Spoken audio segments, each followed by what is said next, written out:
ಪ್ರಪಂಚ ಯಾವಾಗಲೂ ನಮ್ಮನ್ನು ಒಂದೇ ಪಾಯಿಂಟ್ ಆಫ್ ವ್ಯೂಯಿಂದ ನೋಡುತ್ತೆ. ನಾವುಗಳು ಪ್ರಪಂಚನ ನಮ್ಮ ಪಾಯಿಂಟ್ ಆಫ್ ವ್ಯೂಯಿಂದ ನೋಡ್ತೀವಿ. ಬನ್ನಿ ಇವತ್ತು ನನ್ನ ಪಾಯಿಂಟ್ ಆಫ್ ವ್ಯೂಯಿಂದ ಮೈಸೂರಿಗೆ ಹೋಗಿ ಬರೋಣ. ಮೈಸೂರಿಂದ ಊಟಿಗೆ ಹೋಗಬೇಕಾಯಿತು. ಆ ರೋಡು ಬಂಡೀಪುರದ ಮೇಲೆ ಹೋಗುತ್ತೆ. ತುಂಬ ಸಖತ್ತಾಗಿರುತ್ತೆ. ಕಪಲ್ಗಳು ಆಲ್ರೆಡಿ ತುಂಬ ವೀಡಿಯೋಸ್ ಹಾಕಿದ್ದಾರೆ, ಯೂಟ್ಯೂಬಲ್ಲಿ ನೋಡ್ಕೊಳ್ಳಿ. ಅಕಸ್ಮಾತ್ ನೀವು ಸೋಲೋ ಟ್ರಿಪ್ ಹೋಗೋ ಭಾಗ್ಯ ಸಿಕ್ತು ಅಂದರೆ KSRTCಲ್ಲಿ ತುಂಬ ಬಸ್ ಆಪ್ಷನ್ಸ್ ಇದೆ. ಫಾರ್ ಎ ಚೇಂಜ್ ನಾನು ಕೆಂಪು ಬಸ್ ಬುಕ್ ಮಾಡ್ಕೊಂಡಿದ್ದೆ. ಹಾಲಿಡೇ ಟೈಮಲ್ಲಿ ಇದು ತುಂಬ ರಶ್ ಇರುತ್ತೆ, ಮೊದಲೇ ಬುಕ್ ಮಾಡ್ಕೊಬೇಕು. ಅದೇನೋ ಗೊತ್ತಿಲ್ಲ ಗುರು, ಈ ಸ್ಲೀಪರ್ ಬಸ್ಗಿನ ನನಗೆ ಕೆಂಪು ಬಸ್ಸಲ್ಲೇ ಚೆನ್ನಾಗಿ ನಿದ್ದೆ ಬರುತ್ತೆ. ಯಾರಿಗೂ ಗೊತ್ತಾಗಲಿಲ್ದಂಗೆ ವರ್ಷಕ್ಕೊಂದು 3 ಸರಿ ನಮ್ಮ ಹುಡುಗಿನ ಮೀಟ್ ಮಾಡ್ತಿರ್ತೀನಿ. ನನಗೆ ಅವಳಲ್ಲಿ ತುಂಬ ಇಷ್ಟ ಆಗೋದು ಅವಳ ಸೌಂದರ್ಯ ಮತ್ತು ಸಮುದ್ರದಂತೆ ಇರೋ ಅವಳ ಮೌನ. ಅವಳ ಹೆಸರು ಪ್ರಕೃತಿ ಅಂತ. ನೀವೊಂದು ಸರಿ ನೋಡಿ.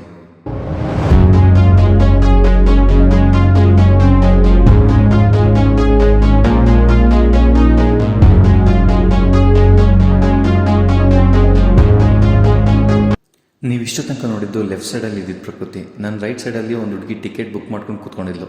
ಅವಳ ಹೆಸರು ಪ್ರಕೃತಿ ಅಂತೇಳಿ. ಊಟಿ ಬರೋವರೆಗೂ ಅವಳೇ ನಾನು ಮಾತಾಡ್ಸ್ಲಿ ಅಂತ ಕಾಯ್ತಾ ಇದ್ದೆ. ಊಟಿ ಬಂತು, ಅವಳು ಇಳಿದೋದ್ಲು, ನಾನು ಇಳಿದು ತಿರ್ಗಾಕೋದೆ.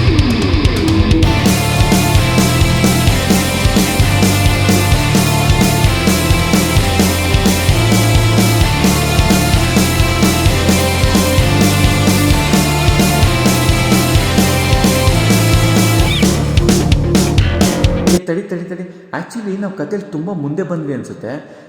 ಸಾರಿ ನಾವು ಆ್ಯಕ್ಚುಲಿ ಹೋಗ್ಬೇಕಾಗಿದ್ದು ಮೈಸೂರಿಗಲ್ವಾ. ಬನ್ನಿ ಹೋಗೋಣ. ಮೈಸೂರಿಗೆ ಎಂಟ್ರಾಗ್ತಿದ್ದಂಗೆ ನನ್ನ ಕಲರ್ಫುಲ್ ದುನಿಯಾ ಬಂದು ವೈಟ್ ಆ್ಯಂಡ್ ಬ್ಲ್ಯಾಕ್ ಆಗುತ್ತೆ. ಏನಕ್ಕೆ ಅಂದರೆ ನಮ್ಮಪ್ಪ ನಮ್ಮನ್ನು ಮೈಸೂರಿನ ಪ್ರತಿ ಗಲ್ಲಿನೂ ತಿರುಗಾಡ್ಸ್ಬಿಟ್ಟಿದ್ದಾರೆ. ಮೈಸೂರಿಗೆ ಯಾವಾಗ ಬಂದ್ರೂ ಒಂಥರ ಖುಷಿ, ನೆಮ್ಮದಿ. ಈ ಥರ ಸಿಟಿ ಕರ್ನಾಟಕದಲ್ಲಿ ಇನ್ನೆಲ್ಲೂ ಇಲ್ಲ ಬಿಡಿ. ಎಷ್ಟೇ ವರ್ಷ ಆದ್ರೂ ವಯಸ್ಸೇ ಆಗದೆ ಇರೋ ನಮ್ಮ ಲೀಡೋ ಥಿಯೇಟರು ಮತ್ತು ವುಡ್ಲ್ಯಾಂಡ್ ಥಿಯೇಟರು. ನಾನು ಎಷ್ಟೋ ಫಿಲ್ಮ್ ನೋಡಿರೋ ರಂಜಿತ್ ಥಿಯೇಟರ್ ಮಾತ್ರ ಇರಲಿಲ್ಲ. ಅಲ್ಲಿ ಯಾವುದೋ ಹೊಸ ಮಾಲ್ ಆಗಿತ್ತು. ಹೌದು, ಮೈಸೂರು ಬದಲಾಗ್ತಾ ಇದೆ. ನಾನು ಬಸ್ ಸ್ಟ್ಯಾಂಡ್ ಹತ್ರನೇ ಒಂದು ಒಳ್ಳೆ ಹಾಸ್ಟೆಲ್ ಅಥವಾ ಹೋಟೆಲ್ನ ಹುಡುಕ್ತಾ ಇದ್ದೆ. ಅಲ್ಲಿ 1000 ಹೋಟ್ಲುಗಳಿದೆ.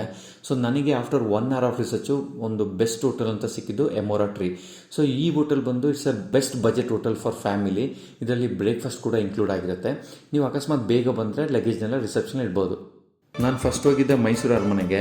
ಈಗ ನೋಡಿ ಫ್ರೆಂಡ್ಸ್ ಅಂತೇಳಿ ನಾನು ರೆಗ್ಯುಲರ್ ಅರಮನೆ ವೀಡಿಯೋಸು ಮತ್ತು ಮ್ಯೂಸಿಕ್ ಎಲ್ಲ ಹಾಕಿ ನಿಮಗೆ ಬೋರ್ ಆಗಂಗೆ ಮಾಡೋದಿಲ್ಲ. ಅಕಸ್ಮಾತ್ ನೀವೇನಾದ್ರು ಡಿಸೆಂಬರಲ್ಲಿ ಅರಮನೆನ ವಿಸಿಟ್ ಮಾಡಿದೆ ಅಂದರೆ ರಾಜ್ಯ ಗಾಂಭೀರ್ಯದಿಂದ ನೀವು ಅರಮನೆನ ನೋಡೋಕ್ಕಾಗೋದಿಲ್ಲ. ಅಲ್ಲೆಲ್ಲ ಅವರೇ ನಿಮ್ಮನ್ನು ತಪ್ತಾ ಇರ್ತಾರೆ. ಬನ್ನಿ ಬೇಗ ಎಸ್ಕೇಪ್ ಆಗೋಣ. ಹೊಟ್ಟೆ ಹಸಿತಿತ್ತು ಅಂತೇಳಿ ನೆಕ್ಸ್ಟ್ ಬಂದಿದ್ದ ಜಾಗ ಸಂಧ್ಯಾ ಹೌಸು. ನನಗೆ ಈ ಪ್ಲೇಸು ತುಂಬ ಏನಕ್ಕೆ ಇಷ್ಟ ಆಯಿತು ಅಂದರೆ ಈಗಿನ ಕಾಲದಲ್ಲಿ ಪಿಜ್ಜಾ, ಬರ್ಗರು, ಟಾಪ್ ಫ್ಲೋರು, ಆ ಫ್ಲೋರ್, ಈ ಫ್ಲೋರ್ ಅಂತ ಫುಲ್ ಟೈಮ್ ಬ್ಯುಸಿ ಆಗಿರೋ ಫಾರಿನರ್ಸ್ ಎಲ್ಲ ಇಂಥ ಜಾಗನ ಹುಡ್ಕೊಂಬಂದು ಹಂಚಿ ಮನೆಯಲ್ಲಿ ಬಾಳೆದೆಲೆ ಹೊಟ್ಟೆ ತುಂಬ ಊಟ ಮಾಡ್ಕೊಂಡು ಹೋಗ್ತಾರಲ್ಲ, ಇದಲ್ವೇ ನಮ್ಮ ಹೆಣ್ಮಕ್ಳ ನಿಜವಾದ ಸಾಧನೆ. ಹಾಗೆ ನಾನು ಫುಲ್ ಬ್ಯಾಟಿಂಗ್ ಮಾಡಿ ಅಲ್ಲಿಂದ ಎಸ್ಕೇಪ್. ಊಟ ಆದಮೇಲೆ ನೀವು ಚಾಮುಂಡಿ ಹಿಲ್ಸಿಗಾರು ಅಥವಾ ಝೂಗಾರು ಹೋಗ್ಬೋದು. ನೀವೇನಾದ್ರು ಸ್ಟ್ರೀಟ್ ಫುಡ್ ಲವರ್ಸ್ ಆದರೆ ನಾನು ಇದ್ದಿದ್ದ ಹೋಟ್ಲ ಹತ್ರ 2 ಫೇಮಸ್ ಸ್ಟ್ರೀಟ್ ಫುಡ್ ಪ್ಲೇಸಸ್ ಇದೆ.